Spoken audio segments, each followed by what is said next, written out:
জোনান Benjamin Sullivan একজন pure number 9 এর মধ্যে যে গুণাবলী থাকা দরকার তার সবটাই আছে এই স্ট্রাইকারের মধ্যে। তার জার্সি নাম্বার হয়তো বা 12, কিন্তু তিনি মূলত নাম্বার 9 অর্থাৎ পিওর স্ট্রাইকার। এতদিন ধরে বাংলাদেশের ফুটবল ভক্তরা এই পজিশনের একজন প্রবাসী ফুটবলারই খুঁজে এসেছে এবং সেটা পেয়ে গেছে সুলিভান ফ্যামিলি থেকে। ভক্তরা সবাই জানে, আগে থেকেই জানে, কাভান সুলিভানকে কখনোই বাংলাদেশের জার্সিতে দেখা সম্ভব নয় তার কোয়ালিটির কারণে। কুইন সুলিভানেরও অভিষেক হয়ে গেছে আমেরিকা দলে। জৈল বাকি জোনান সুলিভান আর ডেক্লান সুলিভান অর্থাৎ টুইন সুলিভান।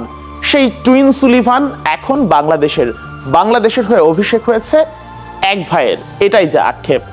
সবার ইচ্ছা ছিল রোনান সুলিভান আর ডেক্লান সুলিভানকে একসাথে মাঠে নামতে দেখবেন, একসাথে পারফর্ম করতে দেখবেন, কিন্তু কোচ ডেক্লান সুলিভানকে খেলাননি, খেলিয়েছেন শুধুমাত্র রোনান সুলিভানকে। এবং সেই রোনান সুলিভান দুইটা গোল করেছে পাকিস্তানের বিপক্ষে এবং ম্যাচ হয়েছে রোনান সুলিভান ভার্সাস পাকিস্তান, অর্থাৎ রোনান সুলিভান 2 পাকিস্তান 0। বাংলাদেশ জয় দিয়ে শুরু করেছে অনূর্ধ্ব 20 সাফ চ্যাম্পিয়নশিপ। সুলিভানদের নিয়ে আলোচনা করতে থাকলে হয়তো বা পুরো রাত কেটে যাবে, তারপরও তাদের প্রশংসা কিংবা ব্যাখ্যা শেষ হবে না। তাদের আলোচনায় আমরা আসবো, তার আগে ম্যাচ নিয়ে একটু কথা বলতে চাই। এই ম্যাচটা পিওর 2টা ভাগে ভাগ করা যায়, ম্যাচের ফার্স্ট হাফ ভার্সেস ম্যাচের সেকেন্ড হাফ। ফার্স্ট হাফের পুরোটা জুড়েই ছিল বাংলাদেশের আক্ষেপের গল্প। কিছু সময় বাংলাদেশ দুর্দান্ত সব সুযোগ তৈরি করেছে, একেবারে গোল হয়ে যাচ্ছিল, তারপরে গোল হয়নি, আক্ষেপে পড়েছে। দুইজন ফুটবলারকে আলাদা করে মার্ক করতেই হবে, নাম্বার 11 মুর্শেদ আলী আর নাম্বার 10 ফয়সাল। এই দুজন বাংলাদেশের বয়সভিত্তিক দলে বেশ অভিজ্ঞ ফুটবলার, তারপরও এই দুজন ফার্স্ট হাফে যথেষ্ট ভুল করেছেন এবং তাদের ভুলের কারণেই বাংলাদেশ প্রথমার্ধে গোল মিস করেছে। আপনারা প্রথমার্ধের শেষ দিকে একটা সিচুয়েশন মনে করতে পারেন যেখানে লেফট সাইডে ঢুকে মুর্শেদ আলী চাইলেই রোনান সুলিভানকে বলটা দিয়ে দিতে পারতেন এবং সহজেই রোনান সুলিভান গোল পেয়ে যেতে পারতেন। অর্থাৎ ওই গোলটা পেলে বাংলাদেশ ফার্স্ট হাফেই গোলের মুখ দেখতো এবং ওই গোলটা পেলে হয়তোবা রোনানের আজকে হ্যাটট্রিকও হয়ে যেতে পারত। কিন্তু মুর্শেদ আলী যে কাজটা করেছেন সেটা আসলে দৃষ্টিকটু লেগেছে। নিজে গোল করতে গেছেন এবং মুর্শেদ যেহেতু একজন left footed winger, left side দিয়ে গোল করা তার জন্য একটু টাফ হয়েছেও, তাই গোল মিস করেছেন। অথচ বলটা রোনান সুলিভানকে দিয়ে দিলে তিনি সহজেই স্কোর করতে পারতেন। ঠিক একইভাবে ফয়সালও অনেক সুযোগ মিস করেছেন, অনেক পাস তার দেওয়া উচিত ছিল সুলিভানের কাছে, কিংবা ফরওয়ার্ড পাস দেওয়া উচিত ছিল যেগুলো থেকে গোল আসতে পারত, কিন্তু সেই পাসগুলো তারা না দেওয়ার কারণে বাংলাদেশ গোল বঞ্চিত হয়েছে বেশ কিছু। এই ছিল এক দাগে ফার্স্ট হাফের সাম আপ। হয়তোবা ভুলগুলো খুঁজে বের করলে আরো অনেক ভুল পাওয়া যাবে, কিন্তু বাংলাদেশ যেহেতু জয় পেয়েছে, যেহেতু আসরের প্রথম ম্যাচ, ভুল বাদ দিয়ে আজকে বরঞ্চ প্রশংসায় মাতানো যেতেই পারে যেহেতু বাংলাদেশ জয় পেয়েছে। তবে সত্যি কথা বলতে সেকেন্ড হাফে অন্যরকম খেলেছে বাংলাদেশ, স্পেশালি জোনান সুলিভানের সেই ফ্রি কিকটা 25 ইয়ার্ড থেকে। যে ফ্রি কিকটা রোনান সুলিভান নিলেন, এই ফ্রি কিকটা দিয়ে রোনান সুলিভান বুঝিয়ে দিয়েছেন কেন তার কোয়ালিটি বাকিদের চেয়ে আলাদা। এই ফ্রি কিকটা নিয়ে তিনি বুঝিয়ে দিয়েছেন বাংলাদেশের ফুটবল এবং ইউরোপ আমেরিকার ফুটবলের পার্থক্যটা আসলে কোথায়। আজকে রোনান যে গোলটা করেছেন, চোখ বন্ধ করে বলে দেওয়া যায় বাংলাদেশ ন্যাশনাল টিমে আসলে এমন ফুটবলার কম আছে যে এই পজিশন থেকে গোল করবেন, হামজা সমিতের কথা যদি বাদ দেই। তো সেই জায়গা থেকে বাংলাদেশ যে ফ্রি কিকটা পেল, রোনান সুলিভান যে গোলটা করলেন, অবিশ্বাস্য। অভিষেক ম্যাচে এমন দুর্দান্ত একটা ফ্রি কিকে দুর্দান্ত গোল, প্রশংসায় ভাসাতেই হবে। এরপরে বাংলাদেশ গোল পেয়েছে আরো একটা, সেই গোলটাও পেয়েছেন রোনান সুলিভান। এবারের গোলটা এসেছে হেড থেকে, দুর্দান্ত ফিনিশিং, বাংলাদেশ লিড পেয়ে গেল 2-0 গোলের। এবং পুরো ম্যাচে যে হাড্ডাহাড্ডি যে লড়াইটা ছিল, পুরো ম্যাচে যে গোল হচ্ছে হলো না যে আক্ষেপটা ছিল, সবকিছুই রোনান সুলিভানের 2 গোলের মাধ্যমে ঘুচে গেল। বাংলাদেশ জয়ের পথে আগাতে থাকলো। কিন্তু এই ম্যাচের একেবারে শেষ দিকে আমরা দেখলাম ইব্রাহিম নওয়াজকে নামানো হলেও ডেক্লান সুলিভানকে নামানো হয়নি। ব্যাপারটা একটু হলেও কষ্ট লেগেছে।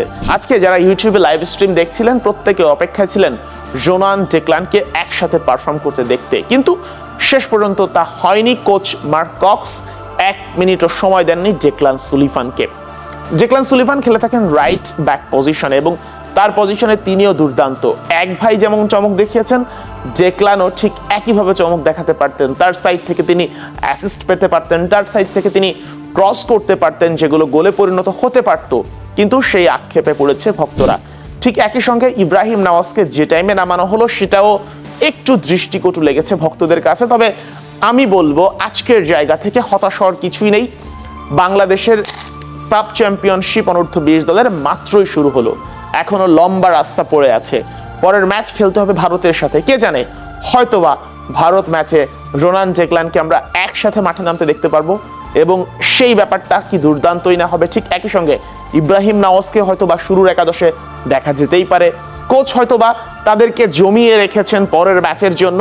আজকের ম্যাচ থেকে বাংলাদেশের অনেক কিছু শেখার আছে। বেশ কিছু ভুল যেগুলো বাংলাদেশ এই ম্যাচে করেছে, যদি 28 তারিখের ভারত ম্যাচে সেগুলো শুধরে যেতে না পারে তবে হিতে বিপরীত হতে পারে। তবে আমার বিশ্বাস অনূর্ধ্ব 20 সাফে যে দলটা নিয়ে খেলছে বাংলাদেশ, সবাই যদি এক হয়ে কাঁধে কাঁধ রেখে লড়াই করতে পারে, কোচ যদি টিম কম্বিনেশন ঠিক রেখে খেলাতে পারেন, প্রত্যেককে সঠিক ব্যবহার করতে পারেন, তাহলে এই দলকে আটকানোর সাধ্য নেই কারোরই।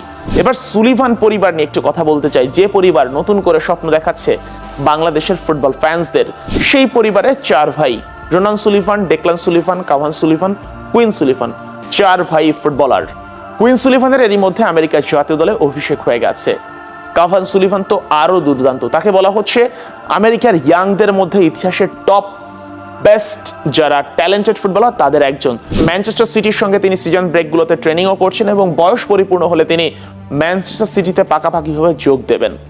কুইন সুলিভান তো আমেরিকা জাতীয় দলের অভিষেক হয়েছে। বাকি 2 ভাই বেছে নিয়েছেন বাংলাদেশ, যার একজনের অভিষেক হয়ে গেছে, অভিষেক ম্যাচে জোড়া গোলটাও পেয়ে গেছেন। সুলিভানদের বাবাও একজন সাবেক ফুটবলার, বর্তমানে কোচ এবং ছেলেদেরও কোচ তিনি, এবং তাদের মাও ফুটবল কোচ। একদম পারফেক্ট ফুটবল ফ্যামিলি এবং সেই ফ্যামিলি থেকে উঠে আসা 4 ভাই। অধিকাংশ ফুটবল ফ্যানই হয়তো বা জানেন, তারপরে বলে দিচ্ছি। রোনান ডেকলান, কাভান, কুইনদের বাংলাদেশের সাথে সম্পর্ক একমাত্র তাদের নানুর মাধ্যমে। তাদের নানু হচ্ছে একমাত্র বাংলাদেশি, আর কেউ কিন্তু বাংলাদেশি নাই। সেই নানুর সূত্রেই 4 ভাইয়ের 2 ভাই বাংলাদেশের হয়ে খেলতে চলে এসেছেন এবং তাদের পরিবার মূলত আমেরিকান জার্মান ফ্যামিলি, কিন্তু নানু যেহেতু বাংলাদেশি সেই কারণেই তাদের পাসপোর্ট হওয়াটা সহজ হয়ে গেছে এবং সবকিছু ঠিকঠাক হয়ে তারা এখন বাংলাদেশের হয়ে খেলছেন। এবং এই ম্যাচের আগে কিন্তু ডেকলান সুলিভান এবং রোনান সুলিভানকে অভিবাদন জানিয়েছে, শুভেচ্ছা জানিয়েছে তাদের 2 ভাই কুইন সুলিভান এবং কাভান সুলিভান। এই যে সুলিভান 2 ভাইয়ের বাংলাদেশের হয়ে খেলার জন্য একটা গ্রুপ অক্লান্ত পরিশ্রম করেছেন। তাদের পরিশ্রমের কারণেই এত সহজে তাদেরকে গত 1.5 বছরের মধ্যেই সম্ভব হয়েছে বাংলাদেশের জার্সিতে খেলানোর। আর সেই গ্রুপটা হচ্ছে সেফ বাংলাদেশ ফুটবল, যাদের মাধ্যমে এত কিছু সম্ভব হয়েছে। গত 1.5 বছর ধরে তারা অক্লান্ত পরিশ্রম করেছেন, নিয়মিত যোগাযোগ করেছেন, তাদেরকে রাজি করিয়েছেন এবং এই শুরুটা হয়েছিল সেফ বাংলাদেশ ফুটবল প্রথমবারের মতো যখন তাদের নানুর একটা ইন্টারভিউ করে। সেই ইন্টারভিউর মাধ্যমেই সূত্রপাত। সেই যে ইন্টারভিউটা করেছিল তারা, সেই ইন্টারভিউর পর আস্তে আস্তে করে আলোচনা আগানো, তাদের রাজি হওয়া এবং বাফুফের মাধ্যমে যোগাযোগ করা এবং যোগাযোগ করে সবকিছু ফাইনাল হওয়ার পর বাংলাদেশের হয়ে খেলতে আসা। নিশ্চয়ই এমন আরো অসংখ্য প্রবাসী ফুটবলার আসবে। তো দিন শেষে সবার চাওয়া একটাই, এগিয়ে যাক বাংলাদেশের ফুটবল। আমরা সবাই চাই বাংলাদেশের ফুটবল সেই উচ্চতায় পৌঁছাক যেটা নিয়ে আমরা গর্ব করতে পারি। এতক্ষণ সঙ্গে ছিলাম শেখ আশিক। স্টার নিউজের সঙ্গেই থাকুন।